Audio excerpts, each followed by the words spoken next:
Hello and welcome to another video. So we're going to be taking a look at a mid-range Shadow deck today. I would have loved to have done Arcus Shadow. Unfortunately, I lack when it comes to Arcus Shadow. I'm missing many fairies, I'm missing many Arcus. I'm just straight out missing too many legendaries to bother with that deck.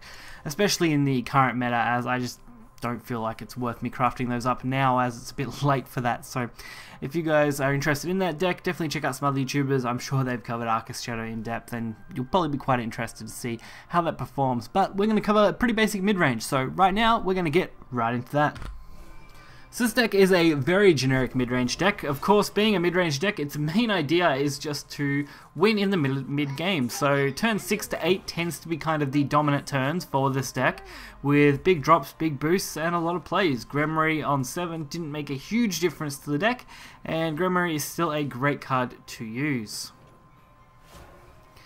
Being able to draw with Gremmery and kill with Gremmery is great. Of course, that isn't going to be the be-all and end-all, as, I mean, Craving is great. Omen, the 10th Omen is always good. We've also got the skull thing, I forgot what it's called now, completely blanked. Basically, the 8-drop silver spell, which summons skeletons and boosts things, is absolutely amazing. I love using that. Otherwise, it's just flood the board as much as you can, especially against Rune. As you can see here, we're just absolutely flooding, going for as much as we can, making it hard to remove so that it sticks to the board as well as possible. See, as with Nova Flare there, which gives us a zombie. So it means we have something. Then we get Cerberus, which is great because we've just seen one Nova Flare, which means the odds of them cleaning out all of this is going to be reasonably small. And I decided to this time spread it out a little bit. If I had evolved Cerberus, we would have had the risk of losing almost everything. At least this way, we should survive another Nova Flare if that's the worst situation we're going to be in. But it looks like we should be reasonably fine. It should be pretty easy to get a massive amount of damage next turn. It would have been nice if we had a booster, but I'll settle for what we've got. We're going to get 11 damage, I think, off this. Sorry, no, 10 damage off this. More than enough to really put this player out of the running for any chance to make a comeback. It was a very, very quick game. So Rune typically is a very easy matchup, which is why I wanted to show that one off first and why it was so quick, as being dominant in the early game against Rune really screws them over, and it's very hard for them to work against those big drops like Cerberus.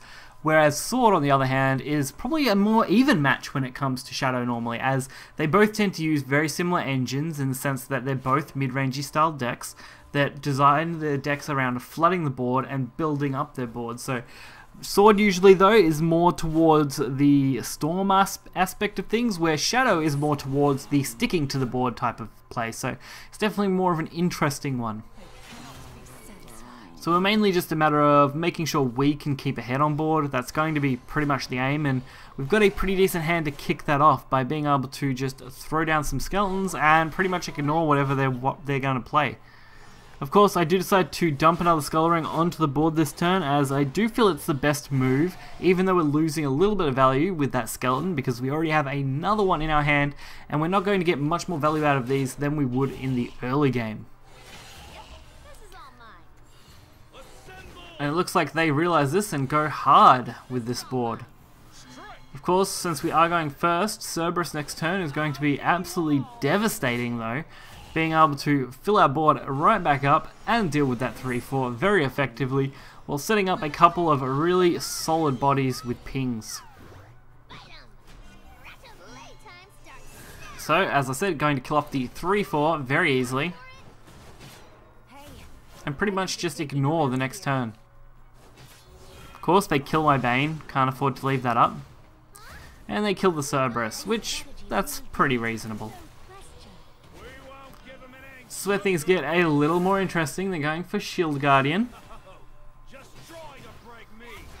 Which, we get a decent ping on that one. So if we could get this other puppy dog one, I can't remember, I think it's Mimi, this one, to get the damage here, we should be fine. Unfortunately, we slightly missed, which means we are going to use this Evo instead. If we had got the hit, it would have been a lot less of a sacrifice, as we would have been able to survive that one damage, and we probably wouldn't lose one of these here. Omen of Usurpation, no surprise, stealing my skeleton summoning effect. A little disappointing, but not the end of the world. We've got an immediate follow-up with another Skeleton Prince, which should be more than enough to really suppress our opponent. And even better, a Spirit Draw is going to allow us to get rid of the 4-1 at no extra cost. And we're going to get to go face for 3 damage. I couldn't have asked for a good outcome there. So it definitely makes it hard now because they have to deal with as much of this as they can. Queen is actually quite decent, being able to deal with the 2-3. Even if it leaves up a skeleton. So now I go all in with the Vial of Torment. I really wanted as much damage to the face as possible, leaving our opponent on 2. Even though we don't have 2 damage in hand, the odds of them wiping this out is very low, especially with that play. I don't think there is any physical way for them to win the game from here. As the Omen isn't going to be enough. And they would have needed a really good draw there to really even have a chance. So definitely cleaned that up very quickly and easily. So while this was a short video, this deck definitely is something that you can condense into a short video, as it's just very simple. It's flood the board, build that board, attack your opponent, stop them from building a board. Very simple kind of play style, not too much out of the way. Of course, you're not going to have a positive matchup against everything. Typically, Mysteria Rune can be difficult because they do have a lot of decent clears and they can also put bodies down, which dealing with both can be tricky. Of course, we do have Underworld Ruler Aisha and cards like that that I've added to the deck that is fairly decent and can do a good job, but they themselves are still lacking, being extremely late game. Otherwise, you're really just betting on opening well, and that's really what you need. So mulliganing anything about 4 or higher for everything you can try and get lower is always the way to go. If you enjoyed this video, check out the deck list in the description below. Hit the like button and subscribe for more content. Until next time, see ya.